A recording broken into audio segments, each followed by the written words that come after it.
உழவர் உலகம் வேட்டியில் உதயம். உதயம் வேட்டிகள் ஷர்ட்டுகள்.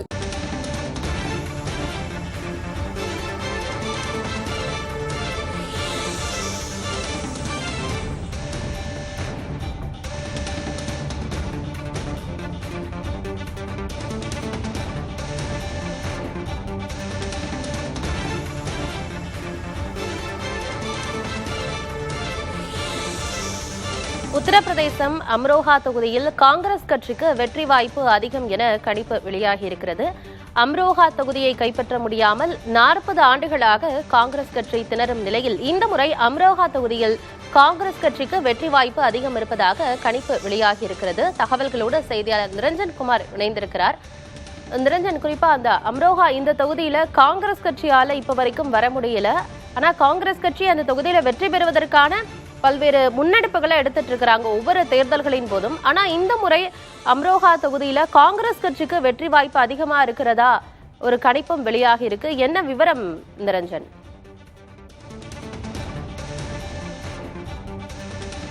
ஆனந்தி, இப்ப நம்ம உத்தரப்பிரதேச மாநிலத்துடைய அரசியல் நிலவரங்களை நேரில் ஆய்வு செஞ்சு நம்ம நேயர்களுக்கு வழங்குறதுக்காக இந்த வந்திருக்கிறோம். 2வது பேஸ்ல இந்த மேற்கு உத்தரப்பிரதேசத்துல இருக்கக்கூடிய இந்த அம்ரோஹா நாடாளுமன்ற தொகுதிக்கான வாக்குப்பதிவு அப்படின்றது நடக்க போகுது. காங்கிரஸ் கட்சி இந்த அம்ரோஹா நாடாளுமன்ற தொகுதியை கைப்பற்றி 40 ஆண்டுகள் ஆகுது.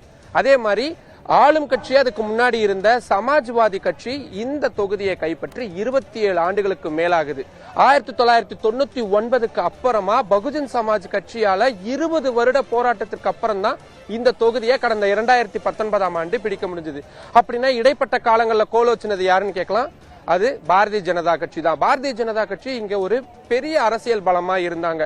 2012ஆம் ஆண்டுக்கு முன்னாடி அவங்களுக்கு 10% குறைவாதான் இந்த தொகுதியில அவங்களுக்கான வாக்கு வங்கி அப்படின்றது இருந்துட்டு வந்தது. அதுக்கப்புறமா அசுர பலம் பெற தொடங்கினாங்க.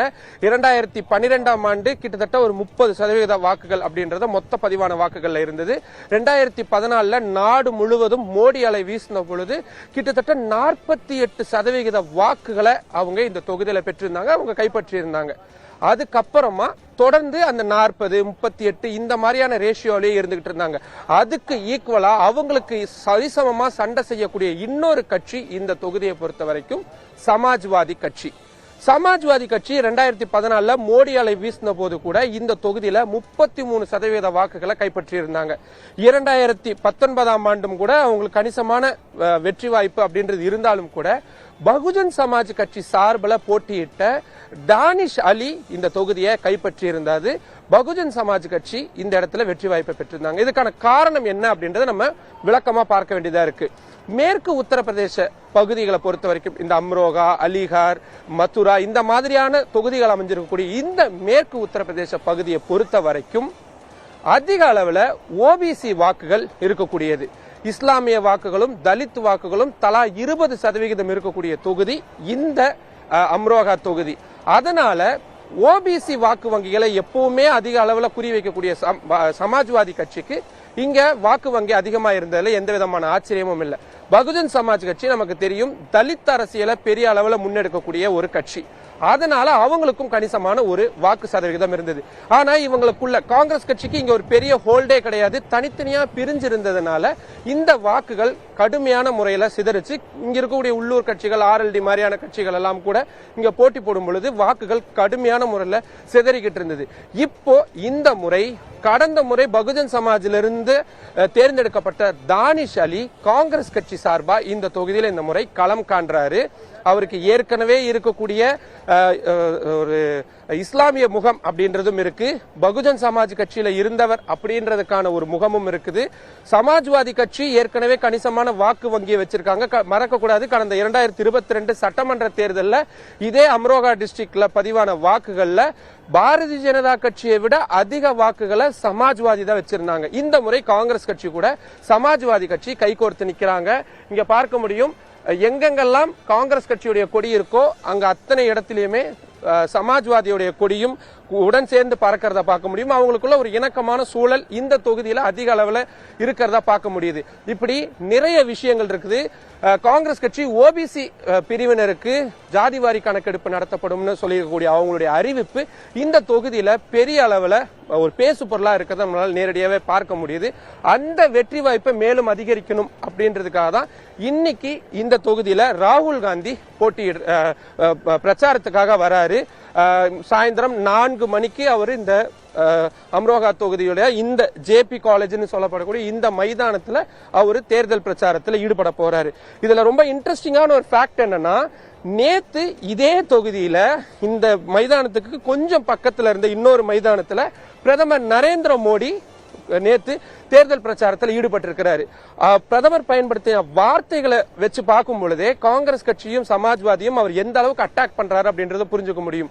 நம்ம ஏற்கனவே பார்த்தோம், ஓபிசி வாக்கு வங்கி அப்படின்றதுதான் இங்க வெற்றியை தீர்மானிக்கக்கூடிய மிக முக்கியமான வாக்கு வங்கியா இருக்கு. நேற்று பிரதமர் பேசின பொழுது இதுக்கு முன்னாடி இருந்த கட்சிகள் எல்லாமே ஓபிசி வாக்குகளையும் சிறுபான்மையினருடைய வாக்குகளையும் அதே மாதிரி தலித்துகளுடைய வாக்குகளையும் வெறும் வாக்கு வங்கியா மட்டும்தான் பார்த்தாங்க. நாங்க தான் சிறுபான்மையினர் நலனுக்காக முத்தலாக் தடை சட்டத்தை கொண்டு வந்தோம், ஓபிசி பிரிவினருக்கான நிறைய விஷயங்களை செஞ்சிருக்கிறோம், பிரிவினை இல்லாம நாங்க பாத்துக்கிறோம் அப்படின்ற மாதிரியான இந்த வார்த்தைகளை பிரயோகம் அப்படின்றது ரொம்ப ரொம்ப கவனிக்க வேண்டிய விஷயமா இருக்கு. ஏன்னா அதுதான் கவுண்டர் அட்டாக். இன்னைக்கு அதுக்கு ராகுல் காந்தி என்ன பதில் சொல்ல போறாரு அப்படின்றத பார்க்க வேண்டியதா இருக்கு. அதனால ஒரு காங்கிரஸ் கட்சிக்கு வெற்றி வாய்ப்பு அதிகம் இருக்கக்கூடிய தொகுதி அப்படின்றதுனாலதான் பிரதமர் இங்க வந்திருந்தாரு. இன்னைக்கு ராகுல் வந்திருக்கிறாரு. 26ஆம் தேதி வாக்குப்பதிவு.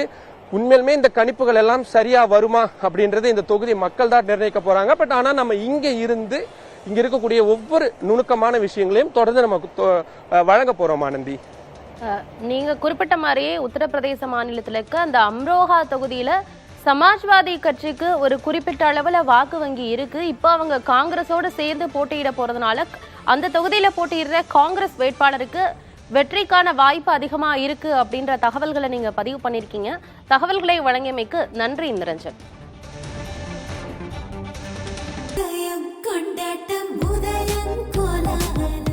ஆடவர் உலகம் வேட்டியில் உதயம்.